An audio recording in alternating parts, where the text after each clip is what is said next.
안녕하세요. 커피앤톡입니다. 오늘도 와주셔서 감사드리고요. 바로 사연 읽어보겠습니다. 저는 얼마 전까지 닭꼬치 노점상을 하며 생계를 유지해오다가 좋은 인연으로 인해 아이스크림 체인점을 하고 있는 사람이에요. 성실히 정직하게 살면 그것이 언젠가는 돌아온다는 것을 믿을 수 있게 된 사연을 이야기해 볼게요. 원래는 저도 나름 잘 나가는 커리어 우먼으로 친정 부모님의 회사에서 마케팅팀의 팀장 역할을 했었어요. 친정 부모님은 홍보 대행사를 운영하셨는데 운영이 잘 되어 친정집은 나름 유복한 편이었죠. 그리고 저는 결혼을 하게 되었어요. 남편은 세무소에서 일을 하고 있었어요. 이후 저희 회사는 남편의 회사와 계약을 맺고 일을 하게 되었죠. 이때 저에게는 2명의 의사 동서들이 있었어요. 둘 다 저보다 어렸는데 의사 동서들은 개천에서 용난 케이스였어요. 집안이 유복하지 않았고 오히려 어려운 편이었는데 어렵지만 열심히 살아 의사가 된 것이었어요.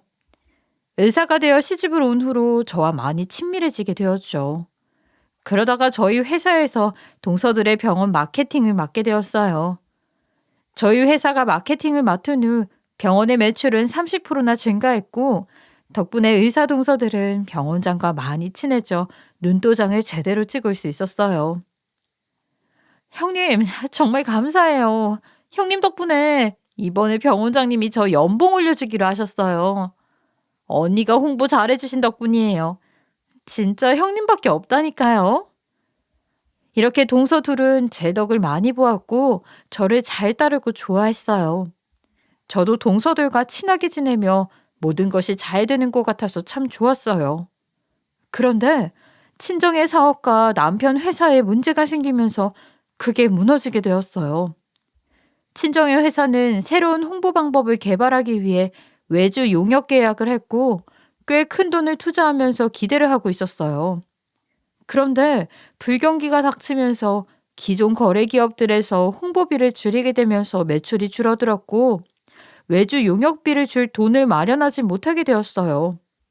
새로운 홍보 방법을 개발하던 것도 멈추고 매출도 줄어들어 버리자 회사는 순식간에 적자를 내기 시작했어요. 부모님이 회사를 장기간 운영했지만 이런 상황은 처음이었어요. 부모님은 많이 당황을 하셨고 방법을 찾는 사이 회사를 정리할 때를 놓쳐버리고 말았죠. 결국 친정의 회사는 빚을 많이 진 채 무너지고 말았어요. 부모님은 개인 회생 신청을 하셨어요. 평생 살면서 돈 없이 고생을 하게 된 것은 처음이었죠. 그렇게 친정의 사업이 망한 후 저는 심리적으로나 경제적으로 많이 힘들었어요.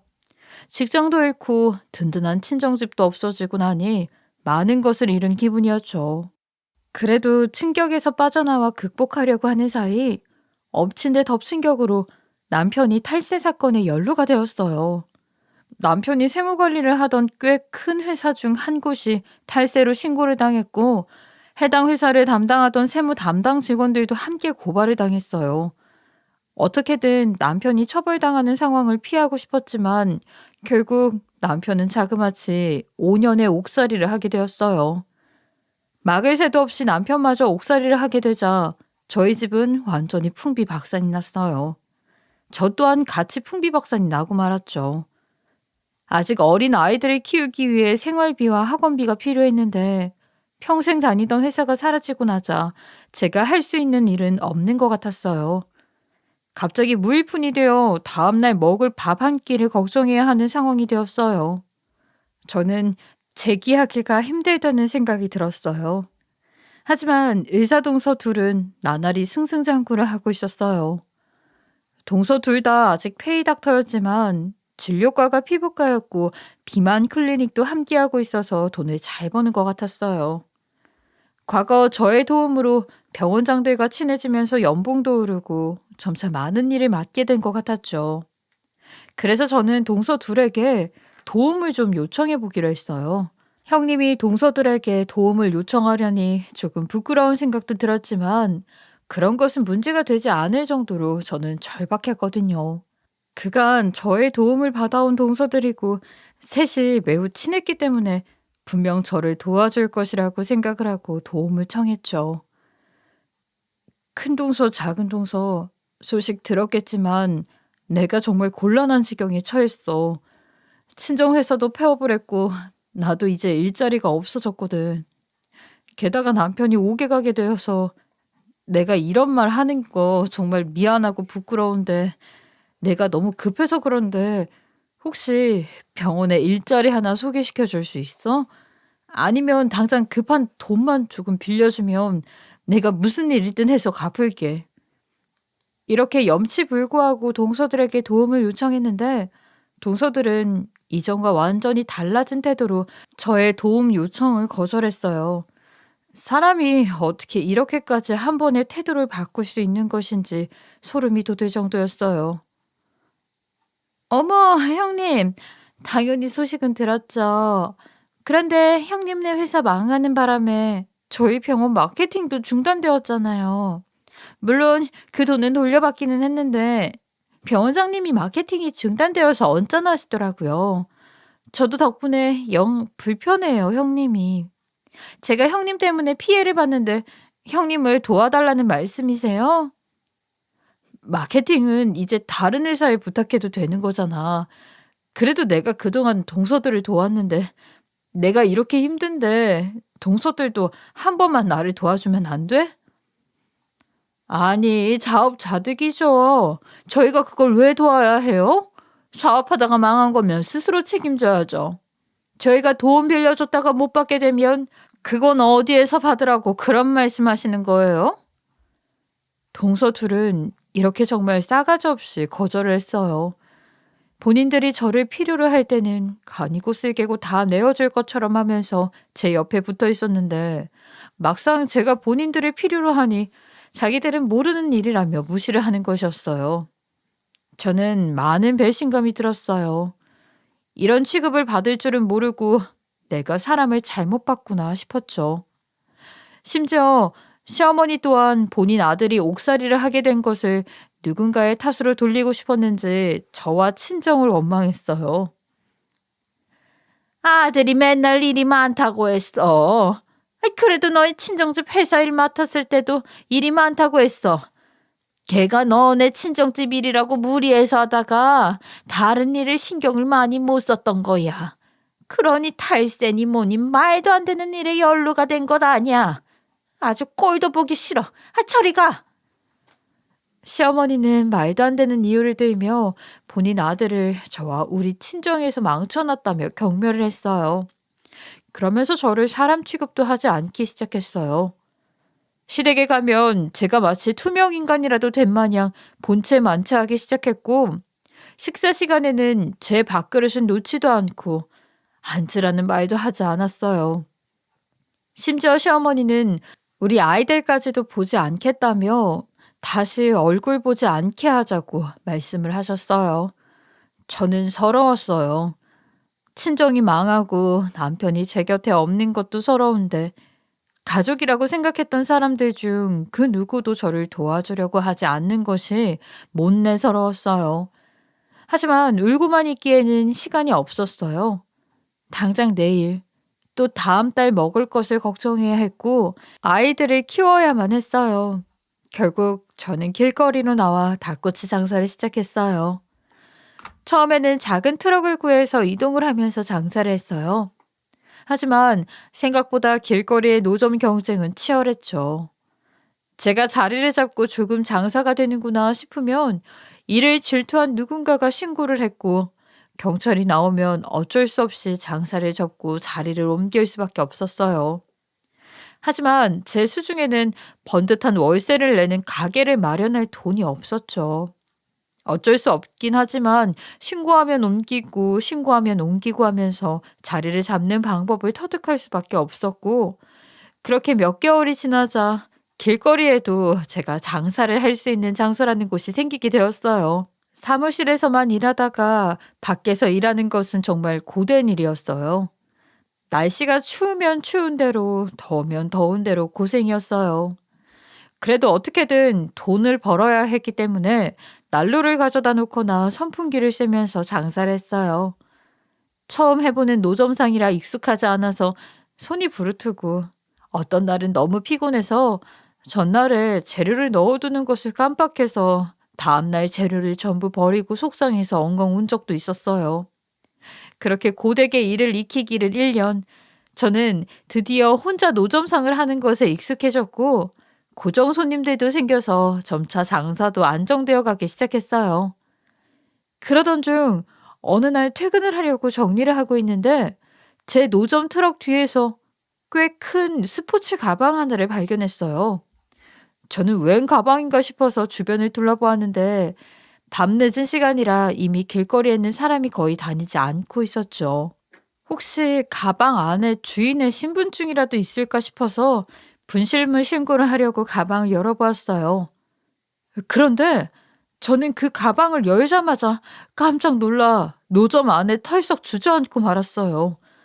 그 스포츠 가방 안에는 말도 못하게 많은 5만 원짜리 지폐 묶음이 들어있었어요. 얼핏 보기만 해도 몇 억은 충분히 될 것 같은 돈이었어요. 그 돈을 보고 저는 가차없이 바로 경찰을 불렀어요. 어떤 사람들은 저에게 그 돈이 탐나지 않았냐고 물어볼 수도 있을 것 같아요. 하지만 저는 전혀 탐나지 않았어요. 오히려 너무 큰 돈이라서 제가 함부로 들고 있으면 절대 안 될 것 같았고 주인을 반드시 찾아줘야겠다는 생각만 들었어요. 경찰서에 전화를 해서 신고를 하자 곧 경찰들이 제 노점 트럭으로 왔어요. 그때쯤에는 경찰들도 제 노점에서 닭꼬치를 사 먹고 신고하는 사람도 없어서 경찰이 왔다고 도망칠 필요는 없었죠. 저는 노점 트럭을 마감하고 트럭을 집 앞으로 끌고 가기 전에 그 가방을 들고 경찰서로 함께 갔어요. 너무 큰 돈이 들어있다는 생각에 가방을 쥔 제 손이 가볍게 떨리고 심장이 쿵쾅거렸죠. 그렇게 경찰서에 가서 가방 속을 함께 확인했어요. 가방을 확인한 경찰도 깜짝 놀란 눈을 하고 저에게 말을 했어요. 정말 큰 현금인데요? 어쩌다 이런 게 그런 곳에. 이거 마음대로 끌고 갈 수도 있으셨을 텐데 마음이 아주 고든 분이십니다. 경찰은 저를 대단하다는 듯이 쳐다봤어요. 어쨌든 주인을 찾아봐야 하기 때문에 액수를 세어보게 되었어요. 경찰이 지폐를 세는 기계를 가져왔고 영상과 사진을 찍으면서 그 돈을 모두 세는 것을 도왔어요. 어느 정도 시간이 걸려 다 세어보았는데 그 돈은 자그마치 5억이라는 큰 돈이었어요. 몇만 원도 틀리지 않고 정확히 5억이었죠. 놀랄만한 돈이었지만 이렇게 큰 돈은 제가 가질 돈은 아니라는 생각에 경찰서에 놓고 나가려고 했어요. 사장님, 그래도 이렇게 큰 돈을 신고하셨는데 연락처는 하나 남기고 가시죠. 주인을 찾으면 연락하고 싶어 할 수도 있고 혹시 주인이 나타나지 않으면 사장님께 연락을 드려야 하니까요. 제가 나가려는데 경찰이 붙잡아 연락처를 물었어요. 경찰 말대로 혹시 모르는 일이라서 제 연락처를 남기고 왔어요. 그리고 이틀이 지난 후 출근해서 손님이 없는 시간에 인터넷 기사를 보는데 제가 신고한 현금 다발에 대한 작은 기사가 올라와 있었어요. 노점상을 운영하는 A씨가 길바닥에 놓인 돈을 발견해 경찰서에 신고를 했다고 말이에요. 그 A씨가 바로 저였는데 기사에는 그렇게 큰 돈을 그대로 경찰서에 가져다 주었다면서 칭찬을 하고 있었어요. 어쩌다 일어난 우연한 일이었지만 오랜만에 누군가 저의 행동을 칭찬해 주는 것 같아서 기분이 좋았어요.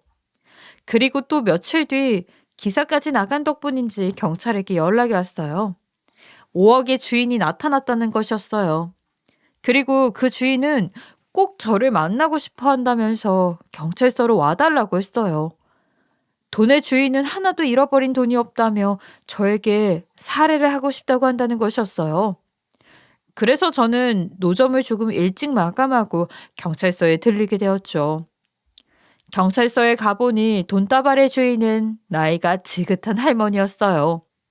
하지만 딱 봐도 옷이 고급스럽고 귀티가 나는 할머니였어요. 여유가 많아 좋은 것을 먹고 피부 관리도 많이 했을 것 같은 분이었죠.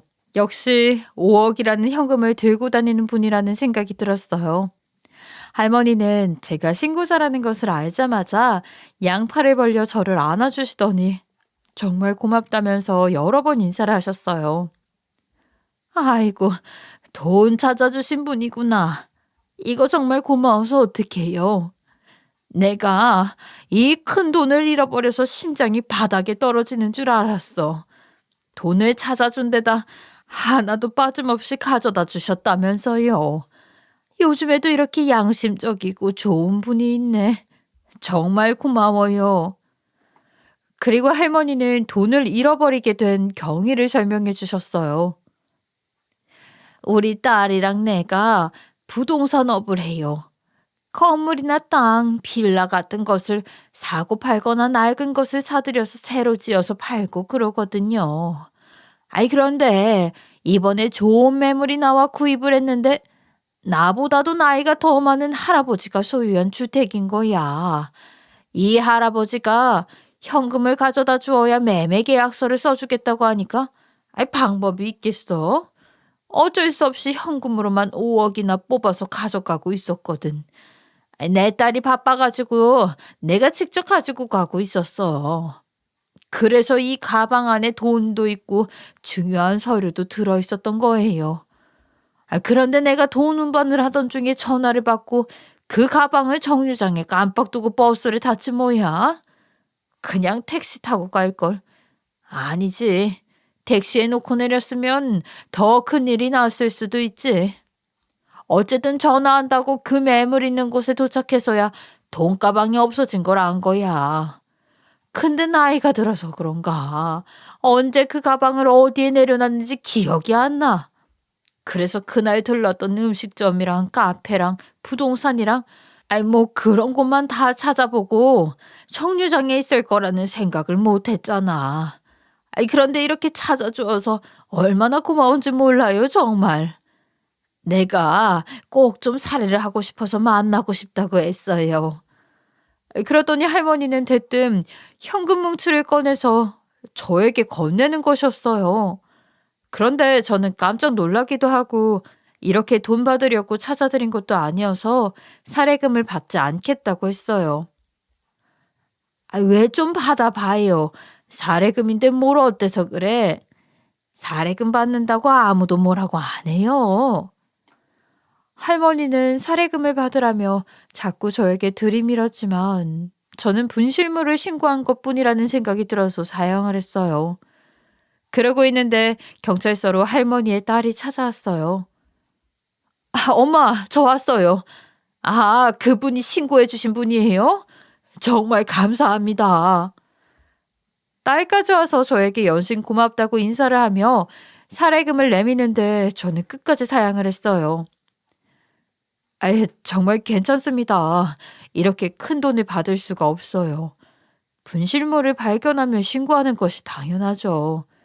돈 받으려고 한 것은 아니라서 그냥 분실물이 돈이었던 것뿐이니까요. 제가 극구 사양하자 결국 할머니와 딸은 그렇다면 이거라도 받아달라고 하면서 명함을 내밀었어요. 요즘 같은 때 이렇게 양심적인 분이 있을 줄은 몰랐어요. 혹시 힘든 일 있으면 연락 주세요. 언제든지요. 저희가 그래도 제법 여유가 있으니까 도울 수 있는 만큼 도와드릴게요. 저는 그렇게 부동산업 회사를 운영하는 부자 모녀의 명함을 받았어요. 제 처지에 부동산도 없고 당장 도와달라고 할 것도 없었지만 마음이 고마웠어요. 그런데 그 후 할머니랑 그 따님은 저를 잊지 않고 오며 가며 지나칠 때마다 매번 제 노점에 들렀어요. 올 때마다 닭꼬치를 종류별로 잔뜩 사가면서 저와 담소를 나누고는 했어요. 사장님, 요즘도 건강하시죠? 사장님 닭꼬치 생각나서 왔어요. 이 근처에 볼 일도 있고요. 공사 현장에 가는데 인부들 간식으로 닭꼬치를 드리려는데 20개, 아니 30개만 싸주세요. 요즘도 많이 바쁘시네요. 이번에는 어떤 건물 지으세요? 노후된 상가 건물 구입해서 철거 중이에요. 다 짓고 나면 한번 같이 보러 가실래요? 점심 한 끼도 같이 하고요. 그렇게 두 모녀와 저는 친분을 쌓게 되었어요. 매번 제 노점에서 매상을 올려주고 어떤 때는 함께 식사를 하기도 하고요. 고마운 마음에 저도 변변치 않지만 명절을 앞둔 때에는 작은 선물을 드리기도 했어요. 이런 일이 있고 난 뒤 시아버지 생신날이 다가왔어요. 저는 오랜만에 시댁에 가기로 마음을 먹었어요. 시어머니는 저를 박대했지만 시아버지는 그래도 저를 챙겨주시는 고마운 분이셨거든요. 저는 시아버지의 생신을 축하해드리고 싶은 마음에 긴장이 되었지만 열심히 준비를 하고 선물도 사들고 시댁으로 향했어요. 시댁에 도착하자 의사 동서들이 먼저 도착해 있었어요. 저는 인사를 했지만 동서들은 제가 온 것이 놀랍다는 반응이었어요. 어쨌든 제가 시댁에 들어서서 시아버지 생신상 만드는 것을 거들려고 하자 의사 동서들은 저를 보면서 이렇게 말을 하는 것이었어요. 어머, 노점상하는 서민이랑 겸상을 하게 될 줄은 몰랐는데. 정말 오랜만이네요, 형님. 오늘은 왜 굳이 여기까지 오신 거예요? 단박에 이렇게 모욕적인 소리를 듣자 저는 할 말을 잊고 말았어요. 무슨 말이라도 대꾸를 하고 싶었는데 무슨 말을 해야 할지 몰라서 그저 부엌일을 거둘 준비만 했어요. 그러자 동서들은 저에게 이렇게 말하면서 저를 내쫓으려고 하는 것이었어요. 아니, 없이 살아서 그런가? 왜 이렇게 눈치가 없어요, 형님? 시어머니가 형님 보기 싫어하는 거 잊으셨어요? 저희도 무식하게 몸으로 일하는 것밖에 모르는 사람이랑 굳이 겸상하기 싫다고요. 선물만 두고 어서 집으로 가세요. 동서들이 이렇게 타박을 하는데 그제서야 저도 화가 나기 시작했어요. 예전에는 그냥 섭섭하고 상처를 받아서 돌아서기만 했는데 이런 소리까지 듣고 나니 제대로 화를 내야겠다는 생각이 들었어요. 동서 둘은 싸가지가 없어서 그런가 제가 조용히 있으니 더 만만하게 보는 것 같았죠. 뭐? 너희 대체 무슨 말이야? 의사이고 돈 있으면 그렇게 아무나 무시해도 되는 거야? 나보고 눈치가 없다고? 너희는 아주 인성이 없구나. 내가 도와준 걸 고마운 줄도 모르고 단물만 쭉 빨고 모르는 척하더니 이제는 아주 싸가지가 없네. 어디 계속 말해봐. 계속 해봐. 저도 가만히 있지 않고 맞서서 싸웠어요. 이렇게 동서와 제가 부엌에서 소리를 지르며 아웅다웅 싸우고 있자 생일자인 시아버지가 오셔서 크게 호통을 치셨어요. 다들 뭐 하는 거야? 동작 그만. 대체 같은 집 가족들끼리 왜 이러는 거야? 저희는 시아버지의 호통에 일순간 모두 합주기가 되었어요. 시아버지는 상황을 다 파악하신 건지 저희가 싸움을 그치자 중재를 하셨어요. 너희들 형님한테 그러는 거 아니다. 돈 없다고 무시하는 거 아주 예의 없는 짓이야. 너희 그렇게 못 배운 애들이냐? 그리고 사람은 누구나 힘든 시기를 맞이할 수 있는 거야. 너희 형님이 잠시 힘들다고 해서 도와주지는 못할 망정 이렇게 못된 소리를 할 수가 있냐? 다음부터 이런 소리 하는 거 내 귀에 들리면 너희는 아주 아작을 낼 줄 알아. 시아버지는 제 편을 들어주며 동서들을 혼내셨어요. 그리고 이어서 저에게 말씀하셨어요. 큰애야, 이런 말 마음에 담아두지 말아라. 그리고 네가 오늘 내 생일 축하하러 온다고 해서 안 사람한테도 단단히 일러뒀어. 큰애가 오는데 전처럼 박대하지 말라고 말이야. 너라고 남편이 옥살이를 할 줄 알았겠냐? 그러니 오늘은 마음 놓고 밥 먹고 가라. 못난 아들놈 때문에 네가 고생이 정말 많다. 시아버지에게 이런 말을 들으니 시어머니와 동서들에게 향했던 원망의 마음이 사르르 녹으면서 눈물이 흘렀어요. 그간 서러웠던 것들이 모두 풀어지는 것 같았죠. 시아버지는 눈물을 흘리는 제 어깨를 꽉 잡아주셨어요. 저는 울면서 시아버지께 감사하다고 말씀을 드렸어요. 저와 시아버지를 동서들은 못마땅한 눈빛으로 보고 있었죠. 결국 그날은 저도 시댁 식탁에서 함께 식사를 하게 되었어요. 시아버지의 생신 축하를 알고 선물을 전달드렸죠. 그리고 모두 앉아서 식사를 하는데 동서들과 시동생들이 하는 이야기가 들렸어요. 아버지, 이제 개원할 만큼 돈이 모인 것 같아서요. 이번에 새로 지은 건물이 있는데 위치도 좋고 월세도 적당해서 저희 두 집이 힘을 모아 피부과를 크게 운영해 볼까 하고요. 맞아요, 아버님. 저희가 드디어 돈을 많이 모았어요. 의사이다 보니 은행에서 개업 대출도 쉽게 나오고요. 앞으로 저희가 돈 많이 벌어서 호강시켜 드릴게요. 동서들은 아까 시아버지에게 혼나서 다시 점수를 따고 싶은 것인지 평소보다 더 알랑거리며 시아버지에게 말씀을 드렸어요. 그 모습을 보고 있으니 씁쓸한 마음이 들었어요. 저는 지금 그런 말을 전혀 할 수 없는 상태였으니까요. 하지만 사정이 안 되는 것은 어쩔 수가 없었어요. 그저 지금은 버티면서 제 나름대로 열심히 사는 수밖에 없었죠. 그렇게 시아버지 생일 잔치가 끝나고 저는 저의 일상으로 돌아왔어요. 하지만 동서들은 그날 있었던 일을 잊지 않는 것 같았어요.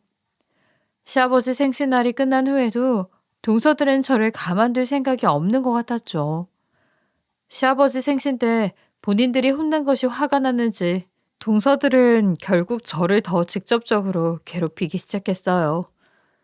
어느 주말 손님이 몰려 제가 열심히 장사를 하고 있는데 동서 둘이 제 노점 앞으로 와서 팔짱을 끼고 못마땅한 표정으로 저를 쳐다봤어요. 저는 동서들이 여기까지 온 것은 절대 저를 응원하기 위해서가 아니라는 것을 알고 있었어요. 제가 어색하게 인사를 하고 계속 장사를 하는데 큰 동서가 대뜸 경찰서에 전화를 하더니 제 노점을 신고했어요. 여보세요? 네, 거기 경찰서죠? 여기 불법 노점이 있어서요. 와서 철거 좀 부탁드려요. 물론 관할 경찰서의 경찰들은 제 노점상을 알고 있었어요. 하지만 신고가 들어온 이상 출동하지 않을 수는 없었죠. 저는 경찰들이 오면 노점을 접어야 한다는 것을 알고 있어서 마음이 급해졌어요. 일단 주문받은 손님들 것을 모두 건네주고 나서 동서들에게 말했어요. 이게 무슨 짓이야? 너희 말대로 너희는 그렇게 돈이 많으면서 꼭 여기까지 와서 일해야겠어? 어디 오늘 너희 나랑 제대로 붙어보자. 제가 이렇게 말하면서 노점에서 나와 동서들에게 달려들려고 하자 동서들은 질세라 제 노점 위에 음식과 물품을 뒤집어 엎기 시작했어요. 이딴 노점상이나 하면서 뭐가 잘났다고 시댁에 와서 우리한테 큰 소리야? 몇 푼도 안 하는 이딴 것들 다 엎어버리면 그만인데. 형님, 아주 잘나셨네요. 뻔뻔하게 시댁에 나타나서 형편 좀 나아졌나 했더니 아직도 이러고 살고 있네. 그러면서 우리한테 그딴 소리를 해? 가난하고 가진 것 없으면 분수에 맞게 굴어. 동서들은 제 노점을 엉망으로 만들면서 난리를 쳤어요. 저는 둘을 뜯어 말렸지만 이미 노점은 엉망이 된 뒤였죠. 그리고 나서 동서들은 분이 다 풀린 듯 씩씩거리며 시원하다는 표정으로 돌아가 버렸어요. 동서들이 돌아간 뒤 경찰들이 출동을 했는데 엉망이 된 노점과 허망한 제 표정을 보더니 경찰들은 말없이 사방에 흩어진 조리 도구들을 주워주고 돌아갔어요. 어차피 저는 오늘 장사는 더 이상 할 수 없는 상태였으니까요. 저는 울지 않으려고 무던히 애를 썼어요. 너무나 화가 나고 제 신세가 서러웠지만 울면 지는 것 같은 생각까지 들었어요. 그래서 저는 꾹 참고 엉망이 된 노점과 노점 주변을 정리했어요. 그렇게 참고 있는데 누군가 제 어깨에 손을 올렸어요. 돌아보니 부동산 회사를 하는 할머니와 그 따님이 서 있었어요. 할머니는 저를 걱정스럽게 들여다보면서 말씀하셨어요. 아까 다 봤는데 방금 그 난리를 친 것들이 동서들이야? 이게 어떻게 된 거야? 저는 이렇게 저를 걱정해주는 사람이 있다는 것이 정말 감사했어요. 그래서 엉망이 된 노점을 모두 정리한 뒤 할머니와 따님에게 저의 사정에 대해 이야기를 했어요. 그러자 할머니와 따님은 아주 불같이 화를 내면서 이렇게 말했어요. 그 악랄한 동서들이 개원한다는 건물이 어디예요? 알려주세요. 그동안 큰돈 찾아준 은혜를 갚고 싶었는데 방법이 없었는데, 이제 은혜 갚을 방법을 찾은 것 같아요. 저는 시아버지 생신날에 들었던 병원의 위치를 말해주었어요. 그 근방에서 새로 개원하는 피부과는 한 군데밖에 없어서 쉽게 찾을 수 있었죠. 할머니와 따님은 그 건물을 알아보시더니 바로 저에게 연락을 하셨어요. 저희가 그 상가 건물 구입했어요. 동서들의 병원이 자리가 잡힐 때까지 기다렸다가 병원이 잘 되기 시작하면 재계약을 안 해줄 생각이에요. 그때 되면 저희랑 같이 동서들을 찾아가요. 가서 아주 당당하게 복수를 해주자고요. 저는 놀라운 소식에 입이 떡 벌어졌어요. 그리고 상가 건물을 사들일 정도로 저를 생각해 준 것이 고마웠어요. 그러면서 죄송한 생각이 들기도 했고요. 제가 괜히 사정 이야기를 해서 상가 건물까지 사게 된 것은 아닌가? 복수를 대신하게 해주었는데 너무 큰 금액이 아닌가 싶어서요. 어쨌든 갖가지 마음이 들었지만 그래도 이렇게까지 해주셨으니 할 거면 제대로 된 복수를 하자 싶었어요. 그렇게 1년 후 동서들 병원은 사람들이 줄을 설 정도로 문전성시를 이뤘어요. 피부과랑 비만 클리닉을 같이 하다 보니 여자 환자들이 줄을 지어 섰고 점차 소문이 나서 예약 없이는 갈 수 없는 병원이 되었어요. 그러던 때 다시 시아버지 생신이 돌아와서 저는 시댁으로 갔어요. 시댁에 도착하니 동서들은 더 기고만장해서 전보다 저를 더 무시하려고 했어요. 시아버지의 불우령이 한 번 있었기 때문에 대놓고 저를 타박하지는 못했지만 은근하게 무시하는 발언을 계속했어요. 형님, 시아버지 생신상은 형님이 좀 만들어요. 형님은 어차피 닭꼬치 굽는 일 하잖아요. 음식 하는 거는 어차피 매한가지인데 형님이 하는 게 빠르지 않겠어요? 맞아요. 저희는 요새 병원이 워낙 잘 되어서 시아버지에게 생신 선물로 용돈도 크게 드렸거든요. 그럼 용돈 많이 못 가져온 사람이 음식 정도는 해도 되잖아요? 저는 이런 소리를 듣는 것이 정말 어이가 없었지만 저의 복수는 좀 더 시간이 걸리는 일이었기 때문에 여유롭게 받아주기로 했어요. 동서들은 손이 없나 봐? 아니면 평생 요리 한번 못 해봤나? 돈이면 다 된다고 생각하는 사고방식을 가진 것도 안타깝기는 하네. 시아버지 생신상인데 돈으로 처리하는 듯이 말하는 게 적당한 일일까 싶기는 하지만 뭐 알았어. 그러자 동서들은 시아버지 눈치를 보느라 크게 화를 못 내고 제 앞에서 한참을 삐죽거리다가 거실로 가버렸어요. 저는 그 모습을 보면서 코웃음을 쳤죠. 어차피 조금만 있으면 제 앞에서 꼼짝도 못할 거면서 마지막까지 저렇게 못되게 구는 모습이 가소로웠거든요.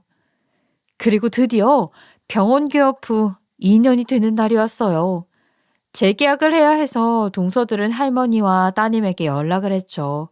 그리고 할머니와 따님이 저에게 연락이 와서 재계약 자리에 함께 나가기로 했어요. 처음에는 재계약 이야기를 하는 자리에 따님 대신 제가 나갔어요. 동서들은 저를 보자마자 눈을 동그랗게 뜨더니 코웃음을 치는 것이었어요. 형님, 여기가 어디라고 오신 거예요? 저희 보러 오신 거예요? 건물주님은 어디 가셨고요? 형님이 왜 여기 계시지? 이해할 수가 없네.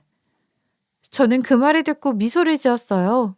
그리고 동서들 앞에 따님 회사의 명함을 내밀면서 말했어요. 이분이 상가 주인인 건 알고 있지? 이분이 바로 내 후원자이셔. 지금 나는 이분의 대리인으로 온 거고 곧 있으면 너희의 건물주님도 오실 거야. 제가 이렇게 말을 하자 동서들은 아까보다 더 눈을 동그랗게 크게 떴어요. 동서들이 제 말을 믿을 수 없다는 표정으로 상황 파악을 하려고 하는데 건물주인 따님이 들어왔어요. 안녕하세요. 제가 건물주인데요. 이야기는 많이 들었습니다. 그래서 병원 상가에 재계약 일은 없는 일로 할까 싶어요. 어떠세요? 따님이 이렇게 말을 하자 동서들은 입을 다물지 못하고 있다가 정신이 든 듯이 말까지 더듬어가면서 따님에게 이야기를 했어요. 무슨 이야기를 들으셨다는 말씀이세요? 그리고 재계약을 안 하시겠다니. 저희 병원 운영 계속하고 싶은데요. 이제 막 자리 잡혀서 장사도 잘 되고요. 월세도 단 한 번도 밀린 적 없잖아요. 갑자기 재계약을 할 수 없다고 하시면 저희는 길거리에 나앉을 수밖에 없다고요. 그러시면 여기 계신 여러분들의 형님께 그동안의 일들에 대해 사과를 하세요. 여러분의 형님이 저와 가까운 사이여서요. 형님에게 그런 짓을 하셨다는 것을 믿을 수가 없더라고요. 그런 분들과 계약 관계를 유지하는 것이 영 찜찜했는데 제대로 사과를 하신다면 그것을 보고 재계약을 할지 말지 정하기로 할게요. 따님은 그렇게 으름장을 놓았어요. 동서들은 많이 당황한 모습으로 저를 쳐다보았어요. 저는 팔짱을 낀 채 여유롭게 기다리고 있었어요. 그러자 동서들은 그제서야 상황 파악을 제대로 한 것인지 어쩔 줄 몰라 하다가 표정을 바꿔 말을 했어요. 형님, 이거 다 오해라고 설명을 좀 해주세요. 오늘 저희 병원 재계약하러 나온 건데 병원 망하게 할 수는 없잖아요. 네? 좀 말 좀 해주세요. 저는 그런 동서들을 보며 웃었어요. 그리고 말을 했어요. 어떤 오해가 있었다는 거야? 너희가 내가 돈 없다면서 무시한 거? 아니면 내 노점상에 와서 다 뒤집어 엎고 난리를 친 거? 그 중에 어떤 것이 오해였다는 거야? 제대로 사과를 해도 봐줄까 말까 하는 차에 이게 무슨 말이야? 동서들은 제 말을 듣고 사색이 되었어요. 그러더니 제 앞에 무릎을 꿇고 앉아 빌기 시작했어요. 형님, 진짜 잘못했어요. 저희가 잘못했으니 꼭 좀 건물주님께 말씀 좀 잘해주세요. 그건 무시하고 말도 안 되는 소리 한 거 다 사과드릴게요. 형님네 노점에서 행패 부린 것도 진짜 죄송해요. 다시는 그런 일 없게 할게요. 그러니 꼭 좀 저희 좀 살려주세요. 저는 벌벌 떨고 있는 동서들을 내려다보다가 옆에 앉아있던 따님에게 이 정도면 되었다고 말씀을 드렸어요. 그러자 따님은 동서들에게 이렇게 말했어요. 알겠어요. 그럼 재계약을 해드릴게요. 어차피 재계약은 1년 단위니까 이후에 조금이라도 이분에게 밉보이거나 이분을 모욕하거나 무시하면 바로 상가를 빼라고 할 거예요. 알아들었어요? 따님은 동서들에게 신신당부를 하였고 동서들은 연신 고개를 끄덕이며 그저 잘 좀 봐달라고 빌 뿐이었어요. 저는 감사하게도 할머니와 따님 덕분에 동서들에게 제대로 된 사과를 받고 더 이상 무시를 당하지 않게 되었어요. 그리고 동서들은 다시 제 앞에서 알랑방귀를 끼기 시작했어요. 어머, 형님 오셨어요? 반가워요. 저희가 형님 쓰시라고 명품 가방 좀 사왔거든요. 좀 있으면 형님 생일이잖아요. 정말 축하드려요. 앞으로도 모쪼록 저희 좀 잘 살펴주세요. 어휴, 역시 형님은 음식도 잘하시네요. 다음에 저한테도 가르쳐 주실 수 있으세요? 가르쳐 주시면 다음에는 제가 음식 다 할게요. 그런 동서들이 가수로웠지만 앞으로 동서들이 저를 함부로 대할 일은 없었기 때문에 그냥 두기로 했어요. 그리고 드디어 몇 년이 지나고 남편도 무사히 출소를 했어요. 남편은 형을 다 살고 나왔지만 이전의 일을 할 수는 없게 되었어요. 제가 그 일로 힘들어하자 그 따님이 그것을 눈치채고 저에게 제안을 하나 하셨어요. 동생, 내 명의로 된 상가 중에 목 좋은 곳이 있는데 혹시 거기에서 프랜차이즈 아이스크림 가게 한번 해보겠어? 동생이니까 내가 월세도 절반만 받을게. 한번 남편분이랑 상의해서 말해줘요. 저와 남편은 거절할 이유가 없었죠. 정말 너무나 고마웠어요. 그래서 제가 하던 노점을 처분하고 저희가 모아둔 돈에 얼마간의 대출을 받아 그 돈으로 프랜차이즈 아이스크림 가게를 열었어요. 지금은 저희 남편과 제가 정말 성실하게 일을 하고 있어요. 다행히 가게는 잘 되고 있고 따님 덕분에 월세 부담도 적어서 아주 좋은 기회가 되어주고 있어요. 저는 앞으로도 성실하고 진실하게 살아가려고 해요. 동서들처럼 앞뒤가 다른 사람이 되지 않으려고요. 세상 모두가 다 좋은 사람이라고 생각하지는 않지만 좋은 일을 하면 좋은 인연이 따라온다는 것은 사실인 것 같아요. 제가 5억을 돌려주지 않았다면, 그리고 5억에 대한 사례금을 받았다면 이렇게까지 좋은 인연과 좋은 기회를 얻기는 힘들었을 것 같아요. 그냥 제 마음이 시키는 대로 양심껏 살다 보니 이런 더 큰 행운이 찾아온 것 같아 얼마나 감사한지 모른다는 생각이 들어요. 얼마 전까지 어렵게 살았지만 제가 얻게 된 이 인연을 바탕으로 다시 새 삶을 시작한 것을 보면 그런 생각이 들어요. 제 사연을 듣는 여러분들도 항상 좋은 사람들과 좋은 인연들이 이어져 갔으면 좋겠습니다. 제 이야기 들어주셔서 감사합니다. 지금까지 커피앤톡이었습니다. 오늘도 끝까지 함께 해주셔서 감사하고요. 다음 영상으로 또 찾아뵙겠습니다.